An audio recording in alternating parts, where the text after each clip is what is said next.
господа, как вы видите, получается у меня вот такая вот колонна. Каждая часть подгоняется вручную.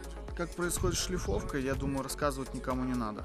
Все это делается машинками. Долгая, кропотливая работа. Каждый кирпич нужно подогнать. Как я это делаю? Изначально мы берем обычный, вот такой вот кирпич, рисуем на нем. Для этого надо карандаш, там все дела. Вот, нарисовали, отрезали, получилось вот такое вот.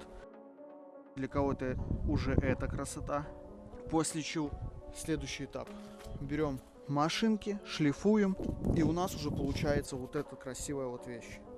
Все, больше нечего тут сказать.